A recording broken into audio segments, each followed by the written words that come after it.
Hello everyone and welcome to the last game we'll be showing from round 10 of this year's Tata Steel Masters edition. It is really a wonderful clash. Praggnanandhaa versus Vladimir Fedoseev. Both of them lost only one game so far. Pragg lost that beautiful game to Anish. Anish played incredibly well, and Vladimir lost to Alexei Sarana. But other than that, they're playing an incredible tournament. Vladimir even half a point ahead of Pragg going into round 10. He's on 6 points, Pragg on 5.5. And it's a crazy game. You guys will love it. If you haven't seen it, let's check it out. We have pawn to d4 by Pragg, pawn to d5, pawn to c4, e6, and knight to c3. The queen's knight variation of the queen's gambit declined. Pawn to c5, immediately striking with the Tarrasch defense, and Pragg goes for the main line. C captures on d5, e captures knight f3, and now knight to f6. Knight to c6 also very much playable. Basically, knight to c6 is played some 85% of the time. Knight to f6, the other, 15, maybe 14, and some other moves are not as common. Bishop to g5, we have bishop to e6, and now pawn to e3. And now you have players that prefer to just develop casually, and you have those that prefer this anti-positional pawn to c4 move. And this is what Fedoseev goes for. And now bishop to e2 is the move that is kind of the top move that people play against this pawn to c4 line. But bishop captures on f6 is very, very rare, and this is almost completely new territory, but not quite. Queen captures, well, it can be played, and it probably should be played. Vladimir goes for this, funky G captures on f6, and now he has this weird center with also the broken up pawn structure on the king side. And Pragg's plan will be very straightforward here. A3 is a known move. He played pawn to g3, and it is now, as of move 9, that we have a completely new game. And you can very well understand, of course, Pragg wants the castle king side. He will play bishop g2, castle king side, grab hold of this diagonal, and in the future we'll look how to undermine black's center with moves like pawn to b3, or more likely pawn to e4. And okay, what can Vladimir do here? Well, in the spirit of the position would be pawn to b5, but he does not go for that. He goes for bishop to b4. Pawn to b5 followed by pawn to b4 just makes sense. You grab all the space on the queen side, and you no longer have to worry. And of course, knight captures on b5 is easily met with queen to b6, and now you have problems. Due to the pawn being on c4, the knight is undefended, and when the knight moves, you will capture on b2. And especially if you try some funny stuff, then you lose the game on the spot. So b5 is definitely the move Vladimir should play here. But he played bishop to b4, and now we have a very, very exciting game. Bishop to g2, we have knight to c6, and both players castle king side. So castles, knight to e2, and now rook to c8, followed by knight to h4. So you already get the idea that Pragg will be fighting for that f5 square one way or another. Maybe the queen comes to h5, if he's able to create some sort of an attack, the knight can come to f4, put pressure on the bishop. Maybe the other knight comes to h5. So many options here for Pragg. We have king to h8, and now pawn to a3. Chasing away the bishop before striking in the center, bishop to e7, and the immediate pawn to e4. You could also prepare it. Pragg decides that it's best to strike right away. Rook to g8 and rook to e1. We have bishop to f8 and queen to c2, putting a lot of pressure on this e4 square, so captures is coming, and then probably just bishop to e4 to go after the h7 pawn, and it's not pleasant for Vladimir. He plays pawn to b5, but now rook a to d1. Again, you could capture right away, but having a rook on the same file as your queen, as your opponent's queen, definitely makes sense, and there is something magical about playing rook a to d1 ever since Andersen played it against Dufresne.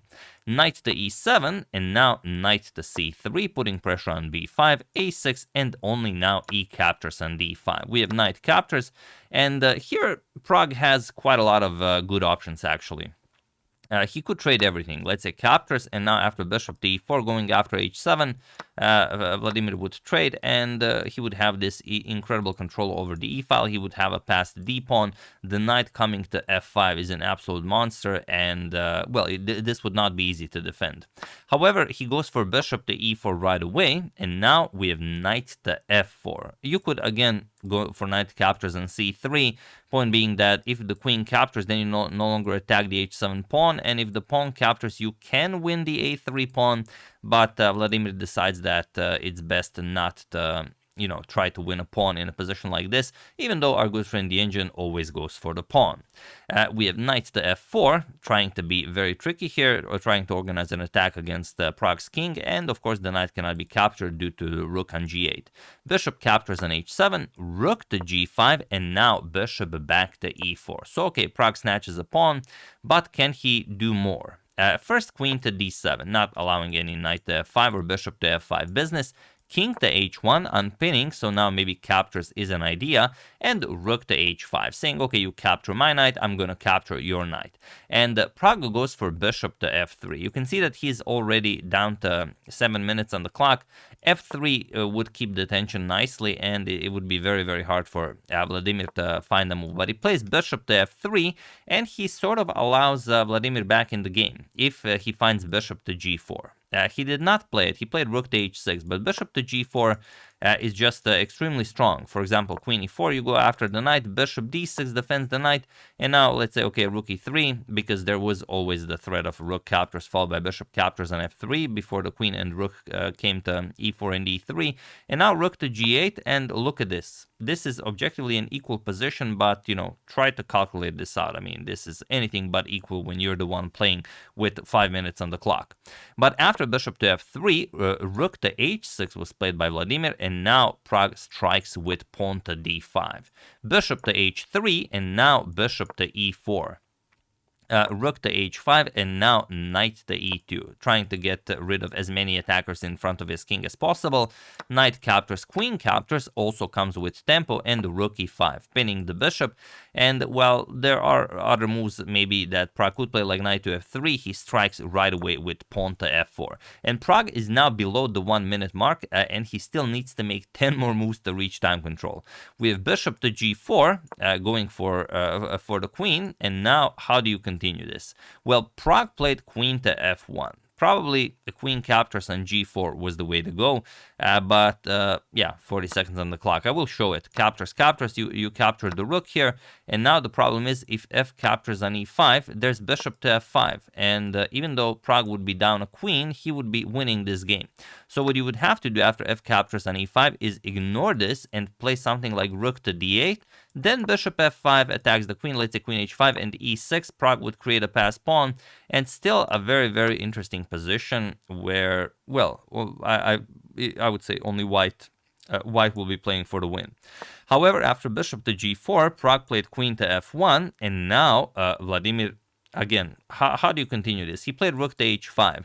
If you decide to trade everything, then you've just traded everything, and that's pretty much it. Like captures, you're going to go king to g8 to stop any queen h5 checks, and I would say that black will hold this. However, after queen to f1, Vladimir was seemingly still playing for the win. He played rook to h5, and now Prague just plays bishop to f3.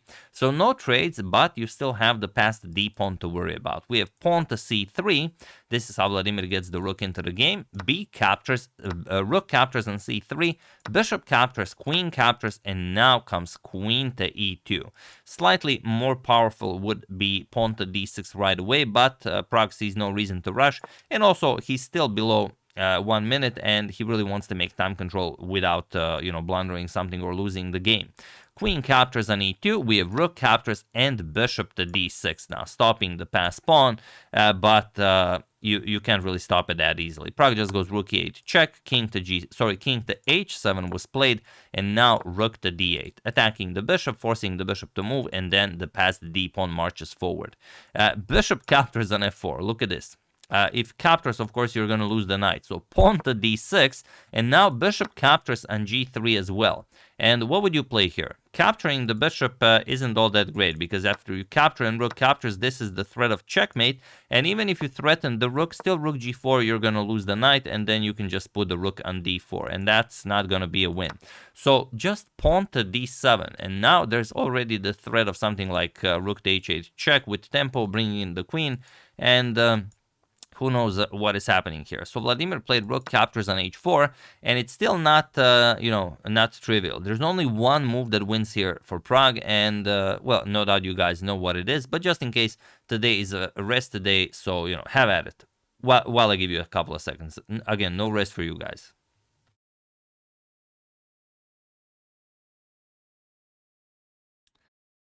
The only move that wins here is not rook to h8, even though it would allow you to queen with tempo. I will just show it, because after king captures and d8 queen, the king hides on g7, and there's no more way for you to check the black king. Rook to g1, while it does pin the bishop, loses terribly. I mean, there's many ways that black can win this, but a simple rook captures on h2 would be checkmate.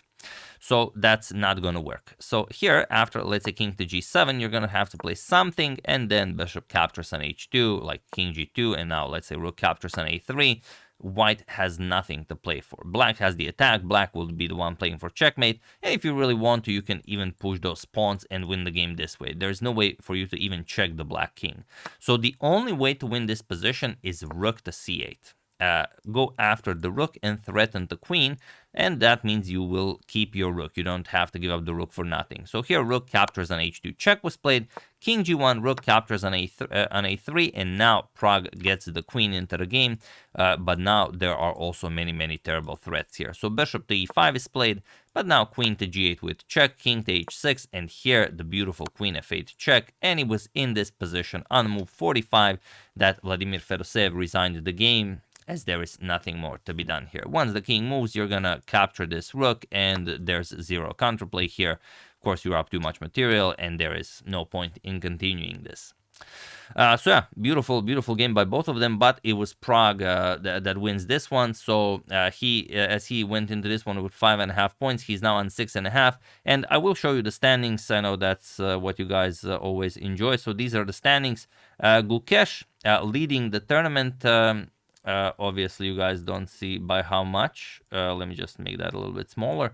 So leading the tournament with 7.5 points in sole lead, followed by Abdusattorov with 7 points, sole second place.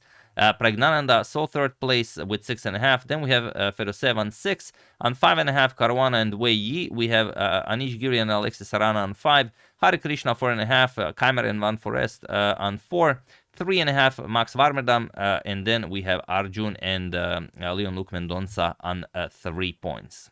So not the best for either of them, but it's an elite tournament. Someone has to be last. And going into round 11, we will have some incredible matchups. In round 10, Fabi had a brilliant position against Hare Krishna, and he was winning, but Hari defended well, and Fabi could not grab the full point. But Pragg will have black against Fabiano Caruana in round 11, so that will be a huge game. Gukesh will have white versus Wei Yi. Also, Wei Yi, last year's winner, you all know what he can do. Gukesh will face him with white, and we will have Noderbek with black facing Vincent Keimer to see who will maybe overtake who, or who will maintain the lead. So round 11 will also be action-packed, but not today, as today is a rest day. Probably I will upload one more video, maybe not from Tata still, maybe check up on some of your suggestions, but yeah, tomorrow we are continuing with the action from Vaikanze. So yeah, that's the game. Hope you guys enjoyed it. Brilliant stuff by both of them, but it is Pragg who takes this one. I would like to thank John Tardif, congrats State Champ Joseph, Pierre Murad, Rani Levy, and Andreas Rosenthal for your contribution to my channel. Thank you a lot, I really appreciate it. As usual, you can check 2 of my previous videos here. Thank you for watching, and I will see you soon, continuing to check up on your wonderful suggestions and whatever else happens in the chess world. So thank you all, I will see you soon, and have an excellent rest of your day.